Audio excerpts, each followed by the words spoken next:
हमारे साथ बातचीत करने के लिए राष्ट्रीय लोकदल के कार्यकारिणी अध्यक्ष अनुपम मिश्रा जी हैं, जो तमाम मुद्दों पर बातचीत करेंगे। अध्यक्ष जी, आज आप मीडिया से बातचीत कर रहे हैं, क्या है विशेष मामला? देखिए, 30 तारीख को राष्ट्रीय अध्यक्ष आदरणीय श्री जयंत चौधरी जी का एक कार्यक्रम है इंदिरा गांधी प्रतिष्ठान में, और जिसमें वो जिन लोगों ने पार्टी की सदस्यता हाल में ग्रहण की है और कुछ लोग नए हैं जो पार्टी की सदस्यता ग्रहण करेंगे, साथ में पार्टी के कार्यकर्ता और पदाधिकारियों को भी संबोधित करेंगे, जिसके संबंध में भी अवगत कराना था।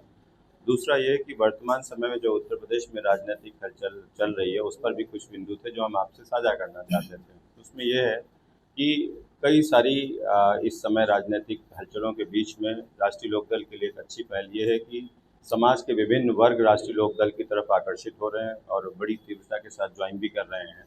उसका एक कारण ये है कि वर्तमान समय में चौधरी चरण सिंह जी के विचार बहुत ही प्रासंगिक दिखाई देते हैं, चाहे वो किसानों के संबंध में हो, चाहे नौजवानों के संबंध में हो, महिलाओं के संबंध में हो, तो वो विषय ज़्यादा से ज़्यादा लोगों तक पहुँचें।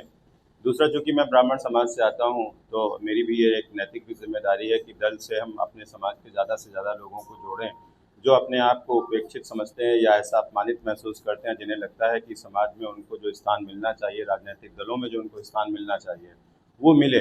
तो उसके लिए राष्ट्रीय लोकदल के द्वार सभी के लिए ओपन है और हम उनका तहे दिल से स्वागत करते हैं।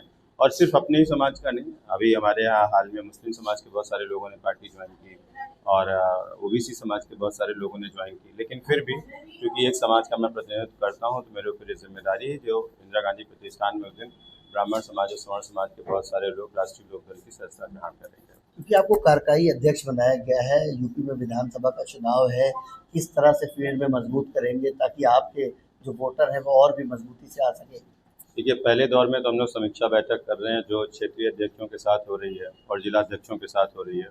उसके पश्चात हम जिले वाइज हम लोग दौरा कर रहे हैं, हर जनपद में जाएंगे, रात्रि विश्राम होगा, कार्यकर्ताओं से पदाधिकारियों से भेंट होगी, सबको टारगेट्स दिए जा रहे हैं। एक हमने टीम आरएलडी का कॉन्सेप्ट है जिसमें हम अपना कैडर डेवलप कर रहे हैं जो बूथ लेवल तक एक्टिव रहेगा और उसकी जिम्मेदारी रहेगी कि जनप्रतिनिधि के बीच में और जनता के बीच में वो एक ब्रिज की तरह कार्य करेगा। दूसरा, हम जो सरकार के और पार्टी के जो कार्यक्रम है और जो हमारा मैनिफेस्टो जिस पे हमने काम किया, जो मुद्दे हमने उठाए थे, वो भी आवाम तक पहुंचाना हमारा उद्देश्य है, जिस पे हम कार्य कर रहे हैं।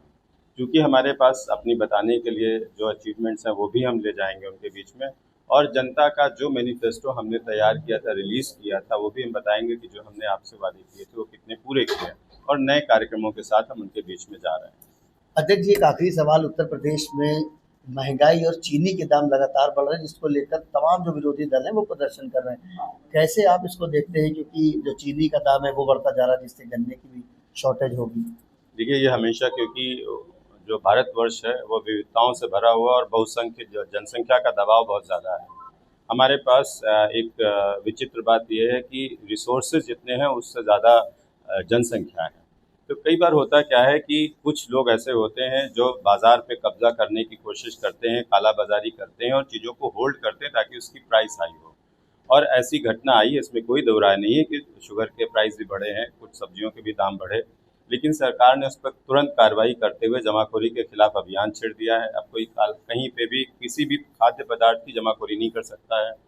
सब्जियों के भी दाम न बढ़े, इस पर भी सरकार ने तुरंत अंकुश लगा। मुझे लगता है कि धीरे धीरे 2-1 दिन में चीज़ें फिर सेटल हो जाएंगी।